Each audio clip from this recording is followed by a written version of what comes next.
Hey, what's going on, Black people? My name is Dr. Boyce Watkins. Welcome to the Black Financial Channel. That's theblackfinancialchannel.com.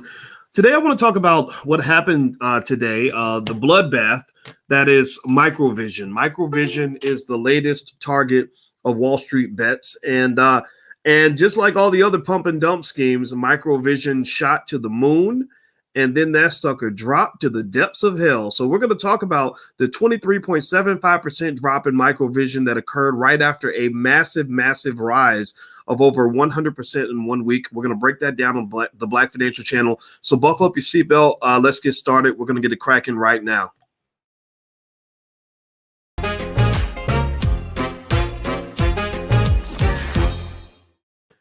Hey, what's going on, guys? My name is Dr. Boyce Watkins. Welcome to the Black Financial Channel. That's theblackfinancialchannel.com. My name is Dr. Boyce Watkins. I am your friendly neighborhood finance professor, and my goal is to help you make money and to help you understand investing. And also, I'm not a finance professor who happens to be Black. I am a Black man who happens to be a finance professor. So everything that I see is through the lens of Blackness. I put the Black community first. I believe that we should put our people first. I believe we should solve our own problems instead of waiting for other people. It doesn't mean we hate anybody. It just means we love the hell out of ourselves. So if you agree with that philosophy, put a hashtag B1 in the chat. B in the number one, hashtag B1. And I see you, Darlene and Tyson and Rich Young and Andre and Raymond. And I see y'all on code. All right, so let's get it cracking. Let's talk about this. I was thinking today about this company, Microvision. Now, Microvision, I've been discussing Microvision for a while because Microvision was a stock that we discussed in class in the Black Stock Market Program. We discussed it about 2 months ago, actually. So a lot of you have made a lot of money on Microvision, largely because you went ahead and, jumped in. I talked about the stock, not specifically because I thought that it was going to go to the moon, which it actually did. But I picked this stock because I like the fact that the options premia are quite high. And so I bought the stock to harvest the options and to pretty much sell to all the speculators because I don't like to speculate too much when it comes to my family's money. When it comes to my generational wealth, I want that to be rock solid, not flimsy. When it comes to my Black wealth and my Black family, there ain't no such thing as a YOLO. No. We don't live once in our family. We live over many, many generations because we understand the Powernomics principle that wealth is a team sport, that you're not just doing this for yourself. You're doing it for your children, your grandchildren, your great-grandchildren, your great-great-great-grandchildren, your quadruple great-grandchildren, and all that other stuff. So if you agree and understand what I'm saying, put a yes in the chat to let me know that we are here to build for the future. Now, with that said, do me a favor, hit the thumbs up button, hit the share button, hit the subscribe button.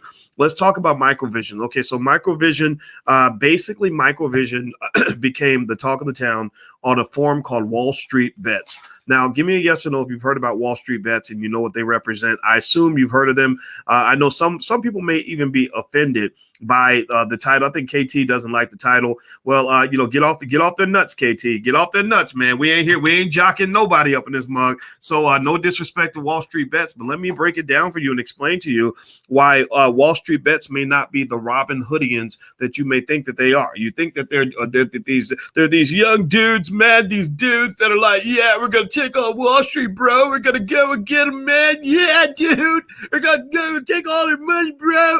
Yeah, well, it ain't that simple, partner. It ain't that simple, homeboy. Let me just tell you why.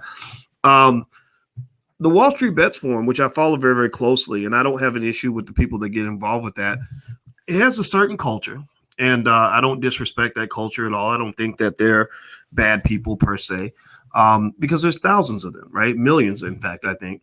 And they've gained a lot of attention from Wall Street and from the establishment, which we know is certainly open for criticism because there is a lot of reason to criticize Wall Street and the way things get done. But the narrative so far, you think about Wall Street Bets, the narrative so far has been that in some of these ventures that have occurred on Wall Street Bets where you've had basically people deciding to do a short squeeze on Wall Street firms. It was positioned as sort of this Robin Hood thing. Like we're going to go and we're going to use our army to make sure that all of the big guys get their butts kicked. I get that. I really do. I mean, Lord knows that the Wall Street establishment needs an ass whooping. Lord knows that these short sellers are the devil. Lord knows that that the rich guys have all the fun. But here's the problem. Everybody on the Wall Street Bets forum is not created equal. You've got really at least two types of people in the Wall Street Bets Forum. You've got the young dudes, the 23-year-old trading bros who are really down for the cause. It reminds me of Black Lives Matter. But, you got the people that really believe in the cause, that are really down for whatever, ready to make a sacrifice, ready to lose all their parents' money, all the summer money they made working at Taco Bell, lose money they don't have, max out their credit card because they really believe in what is being touted by the leadership. And then you have the people who are a little more sophisticated than that. You have the Wall Street experts and former traders and brokers who come in with a level of expertise that is far deeper than you might think. They may give the impression that they're just kind of being reckless and YOLO about it, when the reality is that they are stacking that bread like crazy. They are sitting in the backdrop making millions and billions by manipulating how people trade. Which unfortunately, as much as they present themselves as a counterculture to Wall Street, they're not a counterculture to shit. They're basically doing what Wall Street does. They're manipulating prices, and here's the thing. Unfortunately, they will lead the whole community into a burning building, and the people that get burned is the last dude that comes in the building. See, the people who go in the building first, who pour the gasoline on the building, they know which part of the building is burning, and they know how to get out before the whole building burns down. But the dude who really is down for the cause, who goes into the burning building last, is the one who dies a bloody death. So for every time you hear about somebody in the Wall Street Bets Forum who went out and made millions of dollars or hundreds of thousands of dollars, because there are people in there, making crazy crazy amounts of money. There's also like this poor kid who's 23 years old who is like now $80,000 in debt, because he went to college, and for some reason they like to give credit cards to college students, because college students, it's fascinating, right? Won't give you a business loan, won't give you a home loan, but they'll give you all this credit card debt with no job and no credit history, no nothing. That don't make no sense to me. And then they'll give you another $100,000 in student loans to go with it, just so you can be depressed for the rest of your life. So what I'm trying to say to you is that what I saw with Microvision was really a masterpiece in terms of how the little guy is still going to get shafted with these pump and dumps. When they go in and they do a short squeeze and they claim to be taking on the Wall Street establishment by pushing the stock price up. Yeah, dude, we're going to go get him, man. Yeah, bro, we're going to take him out, dude. Yeah, okay. Well, guess what? With Microvision stock, the stock pumped up like crazy yesterday. It went up over 140, 150% in the last week. Well, guess what? Today it dropped back down from $29 a share to right now $21.28. It dropped over 23, 24% today. So anybody who jumped into Microvision thinking that Microvision was going to the moon found that instead you were literally transferring wealth over to more sophisticated investors who knew how to get out of the burning building. And the thing, so here's the deal. So with Microvision, I keep saying, want to say Microsoft. It's not Microsoft, it's Microvision. Microvision is a very tiny company that is severely overpriced. Let me see. Microvision, if I'm not mistaken, in their earnings report, like they're literally earning probably less money than some of your dads made last year, working at a hospital or at a law firm or something. Let me see. Microvision stock. Let me see what the information is on Microvision. So look up Microvision. Okay, the market cap right now is about 3.2 billion, which is, in my view, probably about 3.1 billion too high. The revenue last year, in the quarterly financials, I swear to God, I'm not making this up. Their revenue was 395,000. What the fuck are you doing valuing a company at $3.2 billion that only made less than $400,000 in the last quarter of 2020, and that was a net loss of $3.5 million. $3.5 million in the negative, and you're valuing this company at 3.2, 3.3, 3.4 billion dollars. It's worth 3.18 billion right now, and that's after the price dropped by 24%. This company's overvalued, people, and that's what it is. And the thing about it is that Unsophisticated investors don't even know the basics of what a company should be worth. They don't know what you should be paying for these companies. And I'm not here to preach. I'm not here to put on a sermon. I ain't nobody's pastor right now. I'm just a friend trying to give you a more sober point of view. I'm just the OG Uncle Boyce just trying to step in and share a little bit of game. You can ignore it if you want to. You don't have to pay attention. But what I am saying to you is that you got to be careful about these pump and dump schemes where they get everybody blasted up and excited about going and buying into these companies that are severely inflated and overvalued. Now, I am a heavy investor in Microvision. My family has made a killing on Microvision stock. I swear to God, my woman gave me extra kisses when she saw how much money we made on that stock. But if you recall, I was talking about Microvision when it was trading at 10, at 12. And then it went to 16, 18, and 20. Then it started dipping. And when it started dipping, I kept buying the dips. And the reason I was buying the dips was because I believed that I love the fact that Microvision options sell at a very high price. So I wasn't speculating on Microvision stock. I was selling options to the speculators. When these speculators come in, when the Wall Street bets bros come in and they start buying up a company, they're not buying the shares all the time. Most of the time, they're buying the options. So I said, the number one rule of making money is you buy low, you sell high. When something is overvalued, you want to be the seller. You don't want to be the buyer, because unfortunately in those situations, the buyers become the suckers. So I wasn't trying to buy those options. I said they cost too much, but I was selling them, and that's how I made most of my money. So anyway, do me a favor, hit the thumbs up button, share button, subscribe button. Those of you who are interested, if you want to even know anything about how to sell stock options and all that, in case you're interested, I do have a stock options masterclass in the Black Business School. It's very popular. You can feel free to take a look. And there's a URL, stockoptionsmasterclass.com. So feel free to go to stockoptionsmasterclass.com if you want to learn more about it. All right, so do me a favor, hit the thumbs up button, share, make sure you subscribe to the platform. Let me give you some quick thoughts in terms of what's going on right now. Right now, everything's looking pretty sunny in the market for real investors, and I'm sure within the Wall Street Bets forum there are some real investors in there.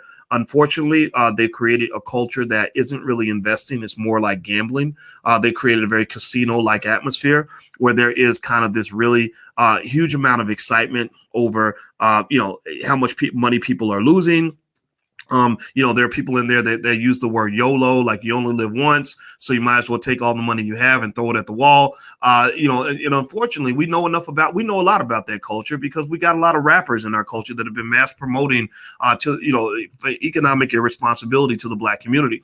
We've got a lot of hip hop artists, unfortunately, the bad ones, not the good ones, but the bad ones, who are telling you that the more money you waste, the cooler you are. The more of your family's wealth you throw away, the hipper you are. And I'm gonna tell you, there's nothing hip, Black man, about you throwing away money that your children are going to need. There's nothing cool, Black man or Black woman, about you blowing money at the mall that your kids are going to need to survive. Like taking money, like 100,000, they got a BET show, I think called Blew the Bag or something stupid like that, where there's some guy, I saw the show, it made me want to throw up and punch the TV and knock somebody upside the head. I was so mad when I watched this show, but there was literally some dude on there who was laughing. Some guy that had, 6 kids and 5 babies mamas who won the lottery. God blessed him with a beautiful opportunity. He won the lottery. I think he won $1 million. And he sat there and giggled around the fact that he took all the money and he went and he rented the biggest hotel suite in Vegas and he partied with strippers the whole weekend.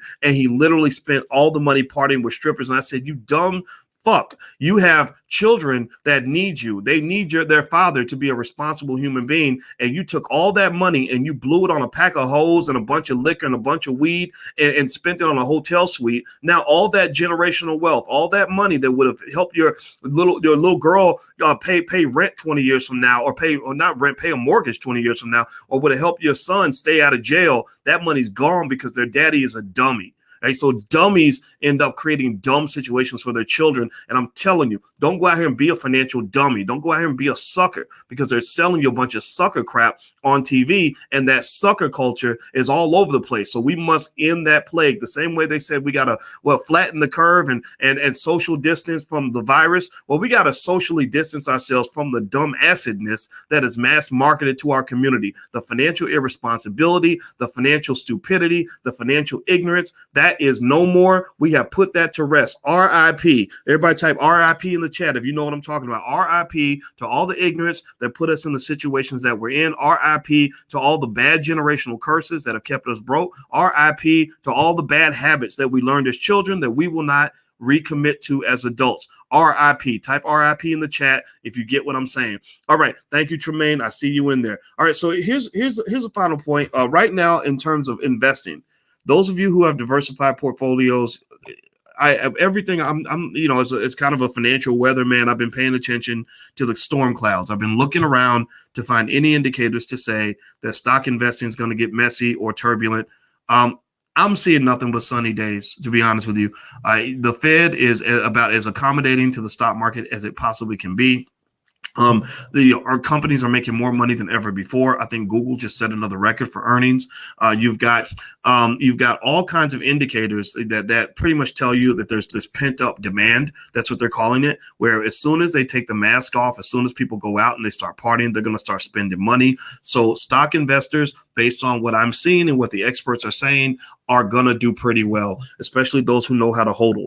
Now, also, some of you wanted me to update you on our Dogecoin experiment. I told you guys I surveyed you on Twitter. My Twitter is Dr. Boyce Watkins 1. Please follow me on Twitter because I need more intelligent Black people following me because I'm tired of responding to stupid people. So please follow me on Twitter. It's Dr. Boyce Watkins 1. There you go. It's on the screen.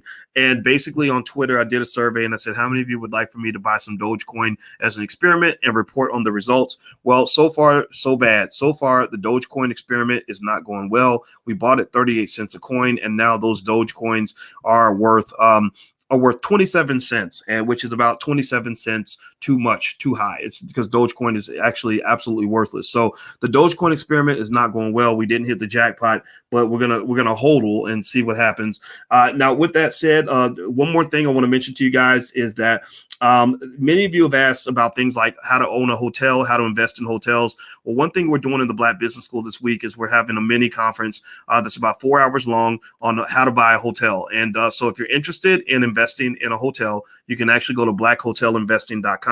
Because you're part of this podcast, you can actually get in for free. The cost of the ticket is $99, but if you go right now, the first 100 people can get in for nothing. So go to blackhotelinvesting.com if that's what you're interested in. We need more Black hotel owners, and hotel investing is actually one way that a lot of people are building generational wealth. All right, guys. So let me go ahead and crack out of here. I got to go running. Health is wealth. And so I let my woman tell me to go running, and she makes me get out there and take my fat butt out there. So that's what I'm going to do. Now, Elon Marx says, stop bashing Doge. You have not researched it enough. I researched it, man. Let me just tell you. But good luck. I hope that it works out for you, buddy. I hope you make a killing, dude. I really do, man. YOLO, bro. I hope you make all the money in the world, man. I ain't buying no more Dogecoin. You know how I make my money? I make my money with solid investments in solid companies that give you a reason to buy. So, but it doesn't mean you can't make the stupid money. So I really hope that your Dogecoin makes you a killing. I really do. I'm just messing with you, and I'm not here to rain on your parade. All right, guys. So do me a favor, hit the thumbs up button, share button, subscribe button on your way out. I'm out of here. And like I said, if you want to go to the hotel investing conference, it's blackhotelinvesting.com. The URL is right there on the screen. I hope to see you Friday, and I hope you guys have a good day. I'll see you later. Peace.